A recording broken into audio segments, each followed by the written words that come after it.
보혜사 성령을 구하신 예수님, 이런 주제로 같이 말씀 생각해 보겠습니다. 오늘 이 본문은 사랑과 계명 그리고 성령과의 관계에 관한 말씀입니다. 예수님은 먼저 사랑과 계명과의 관계에 대해 15절에서요 이렇게 말씀하셨습니다. 너희가 나를 사랑하면 나의 계명을 지키리라. 21절에서 나의 계명을 지키는 자라야 나를 사랑하는 자니. 23절에서 사람이 나를 사랑하면 내 말을 지키리니. 24절에서 나를 사랑하지 아니하는 자는 내 말을 지키지 아니하나니. 이렇게 말씀을 하셨습니다. 이 말씀들을 요약을 하면 예수님 사랑한다면 예수님 말씀 지켜야 한다라는 겁니다. 예수님 사랑한다고 하면서 예수님 주신 계명 지키지 않는다면 그것은 예수님을 진짜 사랑하는 것이 아니다 하는 말씀이죠.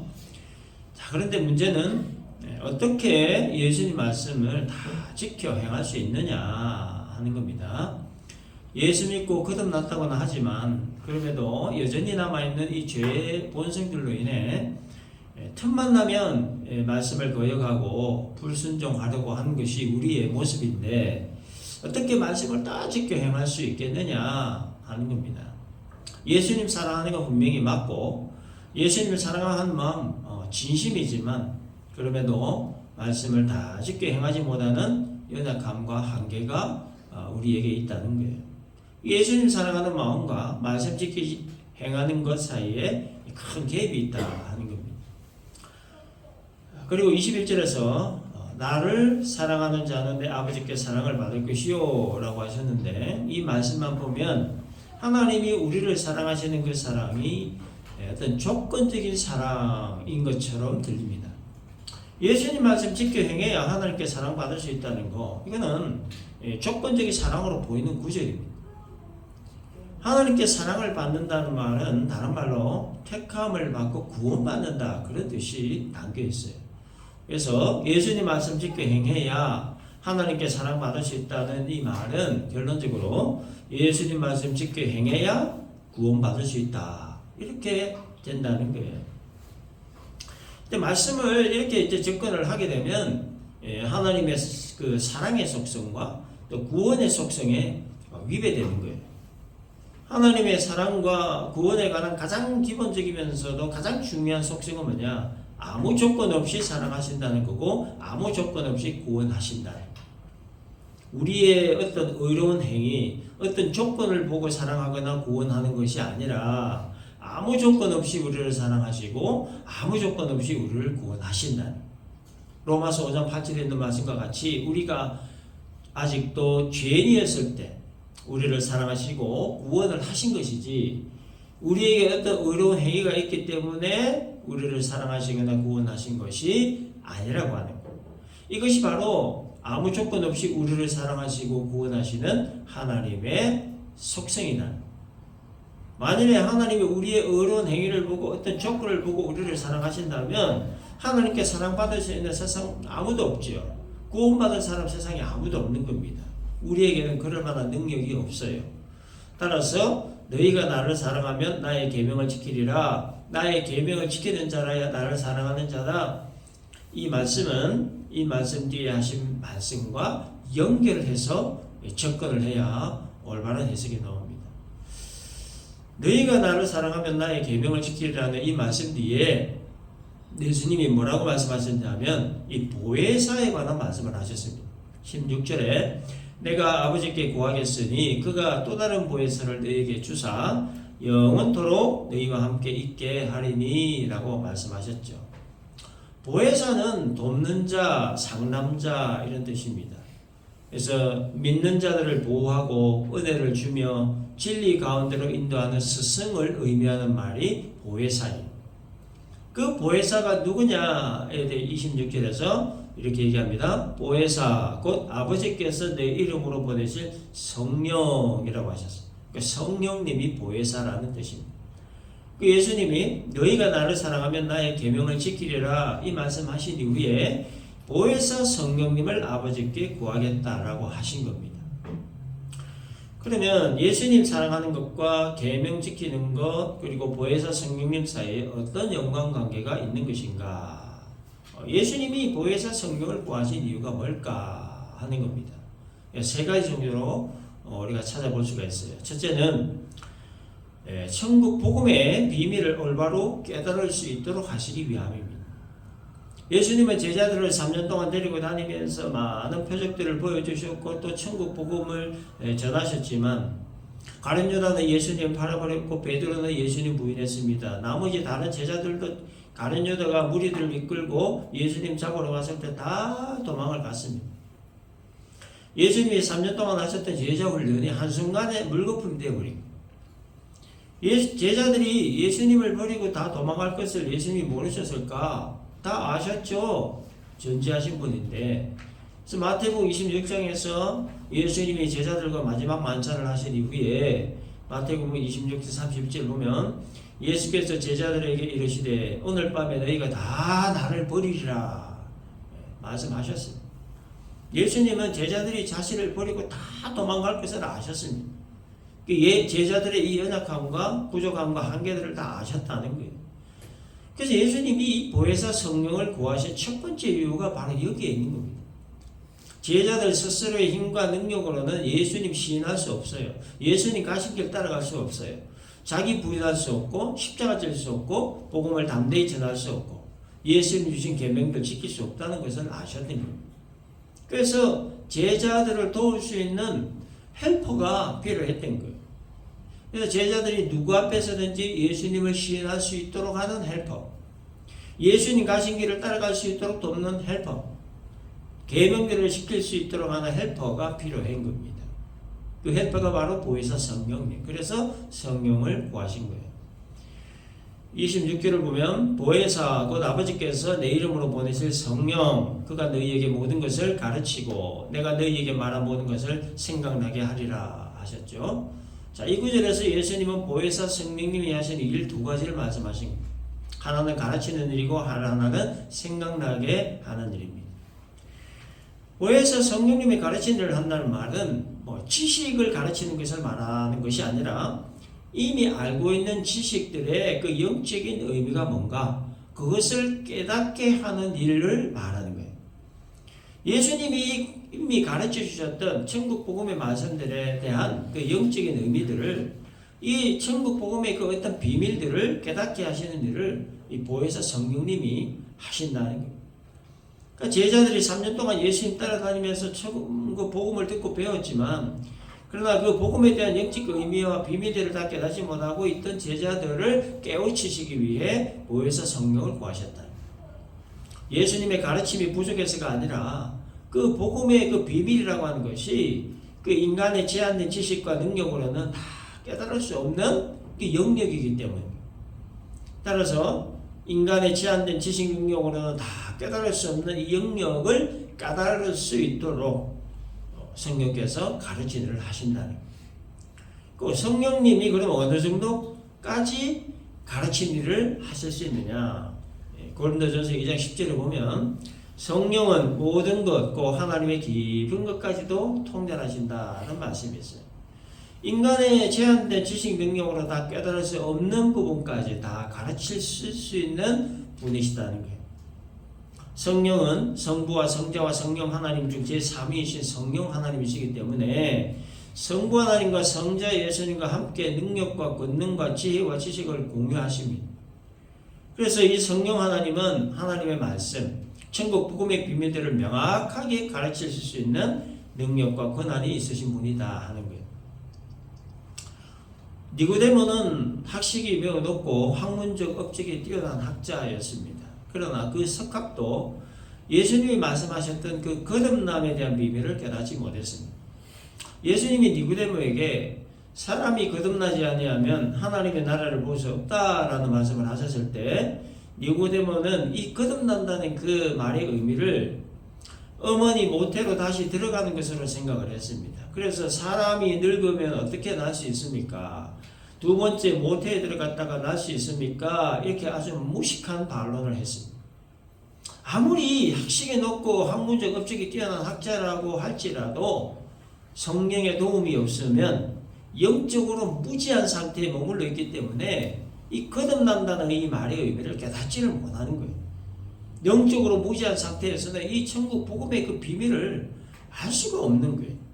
하늘의 신령한 이야기를 세상 지식과 자기 머리로 접근을 하기 때문에 하늘의 신령한 이야기, 천국 복음의 비밀들은 오직 성령의 도우심에 의해서만, 오직 성령의 조명에 의해서만 깨달을 수 있는 영역이다. 고린도전서 2장 13절에 있는 말씀처럼 영적인 일은 영적인 것으로 분별할 수 있다 하는 거예요.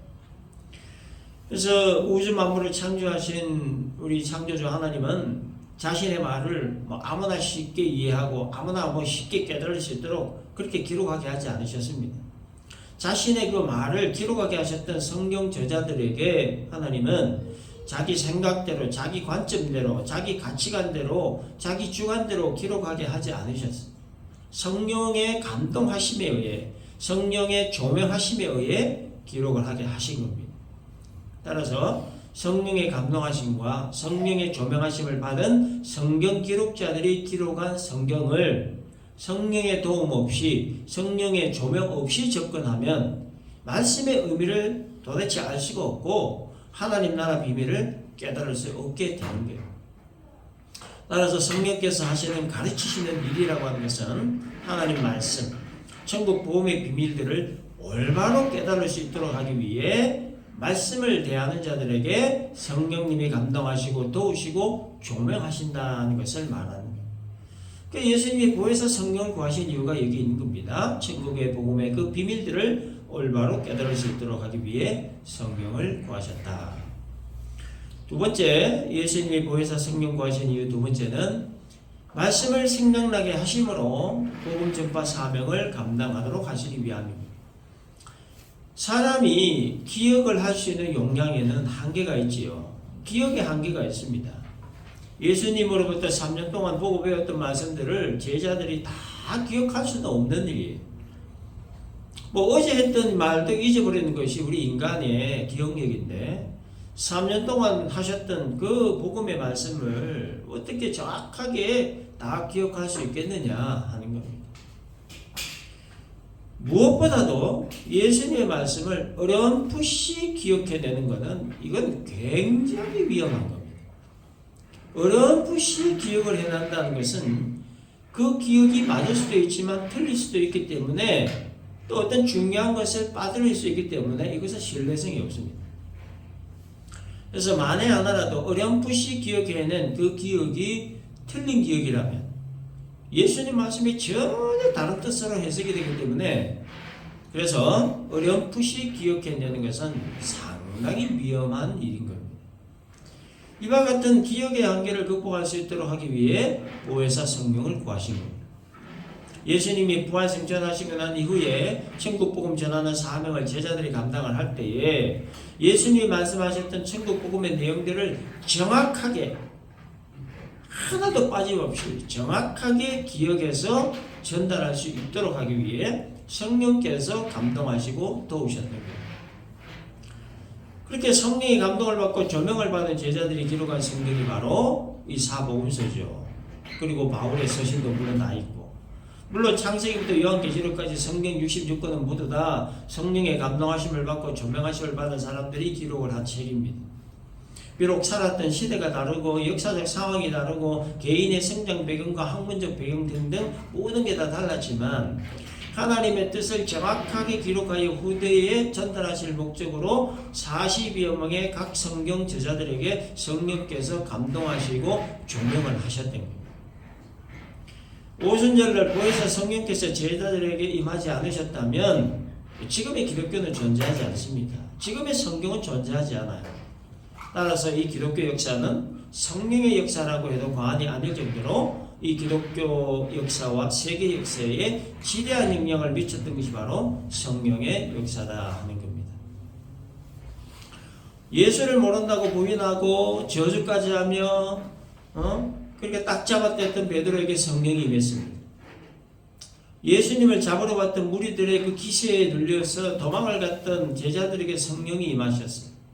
그래서 예수님이 가르치셨던 말씀들을 다 기억할 수 있었고 그 말씀의 의미가 뭔가 하는 것을 다 깨달을 수 있었고, 그래서 결국 이 천국 복음 전하는 일에 목숨을 걸 수 있었던 겁니다. 예수를 버리고 도망을 갔던 자들에게 성령이 임하심으로 담대하게 하셨고, 천국 복음 전하는 일을 자신의 목숨보다 더 중요한 일이라는 것을 깨닫게 하셨고, 삶의 의미를 찾게 하셨고, 삶의 목적과 목표도 찾게 하셨고, 그 목표 달성을 위해 감옥에 갇혀도 구문을 받아도 조롱받아도 오히려 기뻐하며 복음 전하는 일에 배진할 수 있도록 하셨던 겁니다. 복음 전하고 있던 제자들에게 유대 종교 지도자들이 찾아와 예수의 이름으로 말하지도 말고 가르치지도 말라라고 했을 때 베드로와 요한의 반응이 무엇이었습니까? 하나님 앞에서 너희 말을 듣는 것이 하나님 말씀 듣는 것보다 옳은가 판단하라. 우리는 보고 들은 것을 말하지 아니할 수 없다. 이렇게 담대하게 말했죠. 보고 듣고 깨달은 하늘의 신령한 이야기들, 천국 복음의 비밀들을 생각나게 하시고 깨닫게 하신 그 성령의 역사심을 이 죽음의 위협도 막을 수 없게 했다. 그 예수님이 보혜사 성령을 구하신 이유가 여기인 거예요. 보고 듣고 깨달은 하늘의 그 신령한 이야기들, 천국 복음의 비밀들을 생각나게 하셔서 담대하게 복음 전파 사명을 감당하도록 하시기 위해 성령을 구하셨다 하는 겁니다. 그래서 여러분 그리스도인들은 성령의 도우심에 의해 무슨 일을 하든 성령의 도우심이 있어요. 성령의 조명하심이 있어요. 성경을 읽거나 성경을 공부하거나 예배 시간에 이렇게 말씀을 듣거나 할 때 그 말씀의 의미가 뭔가 정확하게 깨닫게 하고, 그리고 그 복음의 비밀을 깨닫게 하는 일을 이 성령께서 하시기 때문에, 그래서 성경을 읽거나 공부하거나 말씀 들을 때 반드시 성령의 입회하에 성령의 도우심과 조명하심으로 반드시 그렇게 해야 합니다. 이 예배 시간에 성령께서 여러분 각 사람 안에 이렇게 임하지 않으시면, 입회하지 않으시면, 감동하지 않으시면 이게 무의미한 거예요. 말씀을 듣기는 들으나 그 말씀의 의미를 도대체 알 수가 없는 거예요. 그래서 이 성령의 도움이 없으면 성경을 읽거나 무슨 뜻인지 모르고, 성경을 공부하나 무슨 의미인지도 모르고, 말씀을 들으나 무슨 말인가를 깨닫지 못하게 되는 겁니다. 성령이 감동하셔야 성경 보는 눈이 열리고 말씀 듣는 귀가 열리는 겁니다. 따라서 성경을 읽고 공부하고 말씀 들을 때 성령의 감동하심이 있기를 위해 우리가 먼저 기도하는 게 굉장히 중요합니다. 예배를 드리고 있는 이 시간에도 예배를 드리고 있는 우리들 한 사람 한 사람이 성령의 감동하심에 의해 예배를 드릴 수 있도록 예배 드리기 전부터 우리는 기도하는 마음으로 이 자리에 와야 해요. 성령의 감동하심이 없는 예배는 종교적 의식으로서의 예배는 될 수 있겠지만, 그러나 하나님이 기쁘게 받으시는 참된 예배는 거리가 좀 멀다 하는 겁니다. 그러므로 예배를 드리거나 성경을 읽거나 그리고 말씀을 듣거나 할 때 성령의 도우심, 성령의 감동하심, 그리고 성령의 조명하심을 간절하게 구해야 하는 겁니다. 성령께서 우리의 심령을 감동시켜 주시고 우리의 심령을 조명하여 주심으로 우리가 드리는 이 예배를 하나님이 기뻐 받으시는 것이고, 그리고 오늘 주어진 이 말씀의 의미들을 깨닫게 되는 것이고, 그리고 천국 복음의 비밀들을 깨달을 수 있게 되는 겁니다.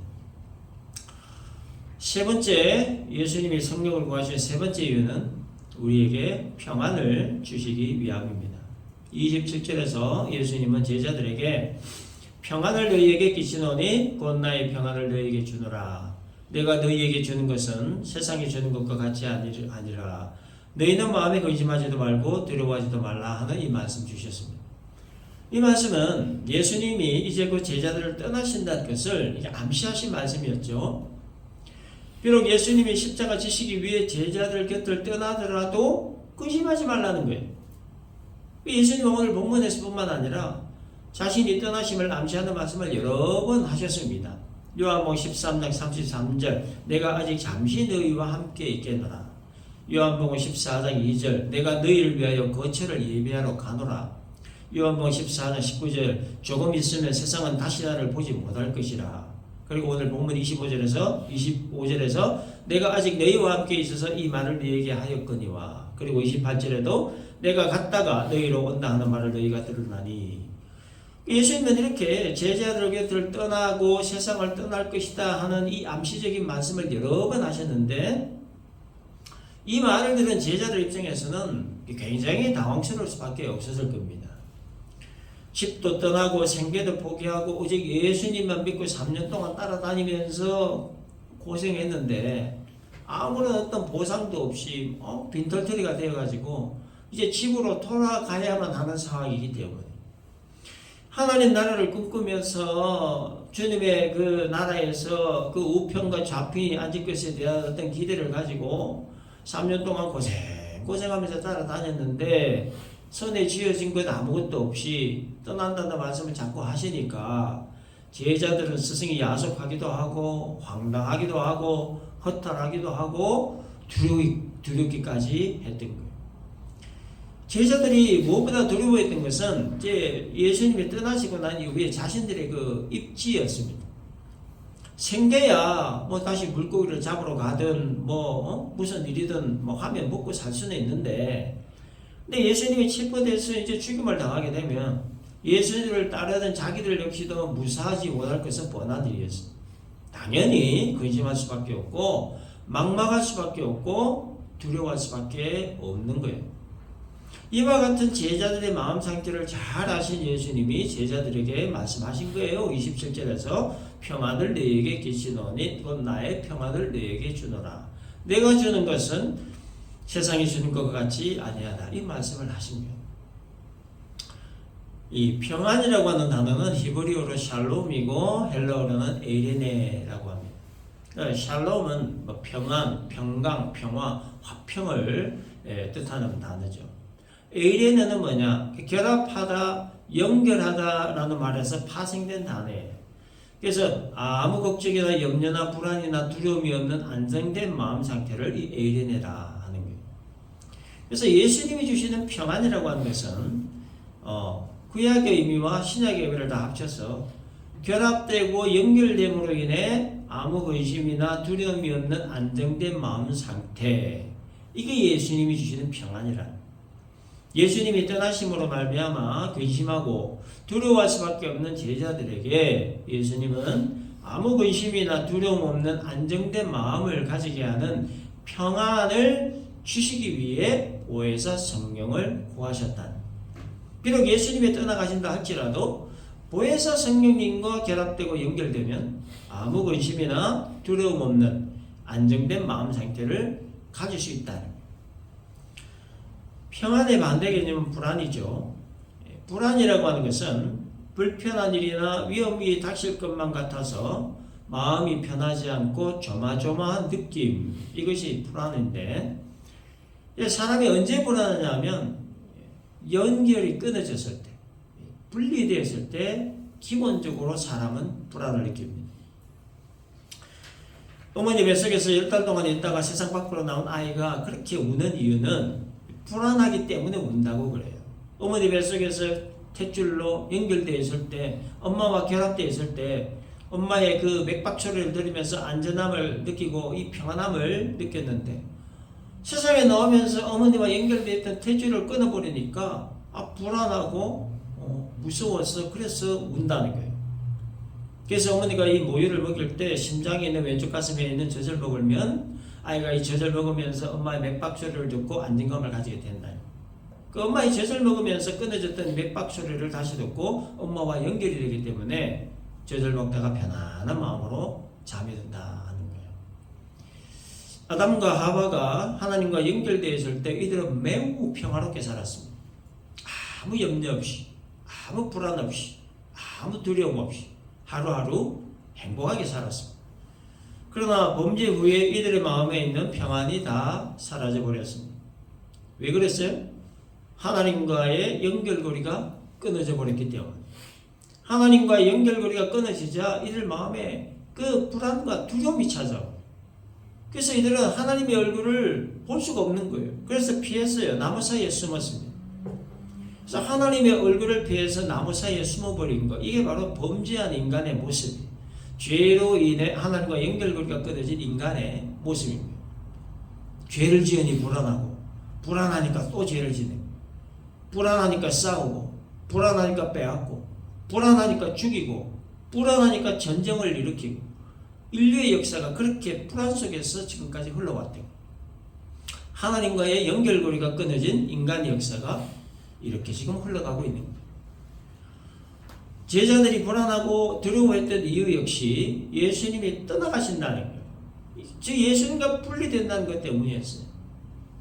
그래서 예수님이 이 성령을 구한 이유가 여기인 거예요. 예수님과 지금 비록 분리되지만 그러나 성령이 다시 오실 것이다. 성령께서 제자들 너희들과 결합하고 연결됨으로 이들 마음에 평안을 가지도록 하시기 위해 성령이 하실 일. 그래서 성령을 구하신 겁니다. 그래서 예수님 부활승천하신 후에 예수님이 구하신 성령이 제자들에게 오셨을 때 성령 받은 제자들은 그때부터 핍박받고 매맞고 감옥에 갇히고 죽음의 위협이 있었어도 두려워하지 않았어요. 오히려 기뻐하고 찬송하며 담대하게 복음을 전할 수 있었습니다. 그 이유가 바로 예수님께서 구하신 성령님과 결합되고 연결되었기 때문입니다. 우리들 삶 가운데 시시각각 찾아오는 염려 근심 있지요. 그리고 불안과 두려움을 우리는 피할 수가 없습니다. 극복할 수 있는 방법 마찬가지예요. 성령님과 결합되고 연결되는 거예요. 어떤 일로 인해서 마음에 근심이 오고 염려가 되고 불안하고 두려워서 밥맛도 없고 밤잠을 설치는 일이 있다면 우리는 점검해 봐야 될 게 이거예요. 내가 지금 성령님과 잘 결합되어 있는가, 연결되어 있는가, 이거를 점검해 볼 필요가 있어요. 마태복음 6장 27절에서 예수님이 이렇게 말씀하셨습니다. 너희 중에 누가 염려함으로 그 키를 한 자라도 더할 수 있겠느냐? 내 키가 작은 것에 대해 아무리 염려 근심한다 할지라도 내 키를 단 1mm조차 크게 할 수 없다는 그런 말씀이죠. 염려 근심 그리고 불안과 두려움은 백기 무익한 것이다 하는 말씀이에요. 자, 그런데 문제는 염려 근심이 백기 무익하다는 것을 우리가 너무나 잘 알지만은 그럼에도 불구하고 염려가 되고 근심이 되는 걸 도대체 어떻게 하란 말이냐. 나 염려 안 하고 싶은데 염려가 되는 걸 어쩌란 말이야. 그거를 해결할 수 있는 방법이 바로 성령님과 결합하고 연결하는 일이라는 거예요. 성령님과 결합되고 연결되어 있으면 세상이 알 수 없는 하늘의 그 평안을 예수님이 주시겠다라고 약속을 하십니다. 그러면 성령님과의 결합은 그 연결은 어떻게 하면 되느냐? 첫째는 예수님을 나의 구원자로 믿고 영접하는 것. 두 번째는 기도와 말씀을 통하여서 성령님과 지속적인 연결 상태를 유지할 수 있는. 빌립보 4장 6, 7, 7절을 보면 아무것도 염려하지 말고 다만 모든 일에 기도와 간구로 너희 구할 것을 감사함으로 하나님께 아뢰라. 그리하면 모든 지각에 뛰어난 하나님의 평강이 그리스도 예수 안에서 너희 마음과 생각을 지키시리라. 염려와 근심과 불안과 두려움의 마음이 있을 때 성경은 뭐하라고 합니까? 기도의 자리로 나가라는 거예요. 말씀의 자리로 나가라는 거예요. 그렇게 나아가면 하나님의 평강이 우리의 생각과 마음을 지켜주신다라고 약속하는 거예요. 예수를 영접한 자들은 이미 우리는 성령님과 이미 결합됐죠. 그렇기 때문에 이 결합된 상태를 지속시키는 게 우리에게 있는 숙제입니다. 그 성령님과의 연결을 지속시키는 게 뭐냐? 말씀과 기도다. 다른 거 뭐 있습니까? 말씀과 기도를 통해서 성령님과의 연결을 지속시키고 그 성령님과의 연결을 지속하면 우리 마음에 있는 불안과 염려, 의심 이런 것들을 다 제거해 주시겠다. 이렇게 약속해 주고 있는 겁니다. 말씀을 정리합니다. 예수님이 보혜사 성령 구하신 이유 세 가지입니다. 첫째는 천국 복음의 비밀들을 올바로 깨달을 수 있도록 하시기 위함이라는 것. 두 번째, 말씀을 생각나게 함으로 담대하게 복음 전파 사명을 감당하도록 하시기 위함이라는 것. 세 번째, 세상이 주는 것 같지 않은 평안, 즉 하늘의 평안을 주시기 위함이라는 것. 오늘 말씀 잘 기억을 하고 성령님과 단단하게 연결되고 지속되어 있음으로 말미암아 내 마음을 요동케 하는 세상의 염려와 근심과 불안과 두려움들을 우리 모두가 잘 극복을 하고 예수님이 주시는 하늘의 그 참된 평안이 우리를 심령에 충만하게 가득 차고 흘러넘치기를 주님의 이름으로